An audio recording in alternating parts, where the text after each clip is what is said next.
As a result of community reaction to the film that you've just finished viewing, Regret to Inform, several weeks ago, KLRU shared advance copies of the program with members of Austin's Vietnamese community and received a strong negative reaction. In the interest of presenting a variety of perspectives and to address the continuing legacy of the war in the lives of those who fought it and those who live in our community, we decided to hold this special follow-up conversation, and I think it's going to be a very interesting half hour, especially coming 25 years almost after the fall of Saigon and seeing all the news reports in the media recently about that.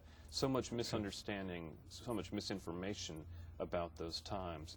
Our guests include Patrick Riley, who was a Vietnam veteran, is a Vietnam veteran, received a Purple Heart during his service in Vietnam, is very active in the Texas Association of Vietnam Veterans and the VFW. Michael Do is also joining us. He is president of the Vietnamese Veterans Association in Austin. He fought in the war both as an infantryman and in the Air Force, and following the war was in what they called the re-education camps under the communist regime. He was in one of those camps for 10 years.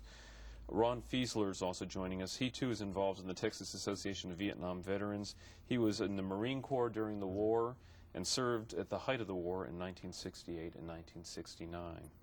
Also joining us is Lai Tran. Lai had a husband who fought in the war. She worked with the United States government during that time as well, I think, in South Vietnam, yes, and currently is working with the Austin Police Department as a community liaison person to Austin's Asian community. So thank you all very much for coming and for caring enough to express your concerns about this particular film. Before we dive into our conversation about Regret to Inform, I just was hoping to hear a little bit more from you about your perspectives now, especially thinking back 25 years from the fall of Vietnam, and you bring a lot of emotion and a lot of experience to these things. Let's start with you, Patrick. Could you tell us a little bit about your own experiences in Vietnam and why you have remained as active and as outspoken as you are? Well, I arrived in Vietnam in November of 1967, and about 2 days after I arrived in Vietnam, I was taken to An Hoa, and they were engaged in a major operation in a place called Antenna Valley. When we arrived, the bodies were lined up along the airstrip. About 57 of them, I believe. American soldiers? Right. And they handed us their weapons. There was still blood and mud on these weapons, and we had nothing but stateside utilities, stateside boots. And primarily what we were was replacements for these gentlemen that were killed in Antenna Valley during the Essex battle. And then we were sent directly out there.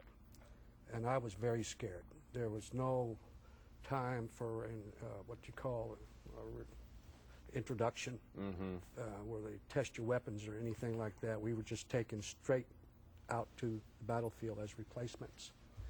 And that's when I first saw what the war was about. And it was terrifying to come flying out of that helicopter and see all of the destruction that was around. And the thing that impressed me the most was that night when a call was put out to the other Marines to go out and look for the wounded. Every single man stepped forward, and I will never, ever forget that. And then we had to push through the valley, and like I say, I hadn't even been there a week, and I was already involved in a major operation, and it was quite scary. And this is obviously something that will stay with you, the kind of an experience that you could never forget. No, no. And as we go through the course of the program, I'm very interested to hear not only your reactions to the film, but we've had the chance to talk a little bit, Patrick, and I know that you care very deeply about the way that the American soldier is portrayed. Yes, I do. And also about those events in kind of a broad context. So we look forward to your comments there. Michael, you come from a very different kind of background, but again, a Vietnam veteran. Again, tell us a little bit about your own experience during the war and what brought you to the United States eventually. Well, excuse me, my dad was kidnapped and killed by the communists, even though he didn't do anything wrong to them. He accused of being born to a wealthy family. And then when I grow up, I know that I cannot live under communism. And then I joined the army.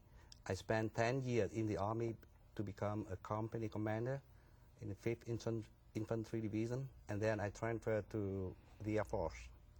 After the war, I was sent to this so-called education camp for 10 years, and I had to suffer on the hardest time of my life. And until now, after 25 years after the fall of Saigon, I still very proud of being fighting man for the freedom in Vietnam. And I think that for American soldiers, we owe them their life, and we thank them for spend their life and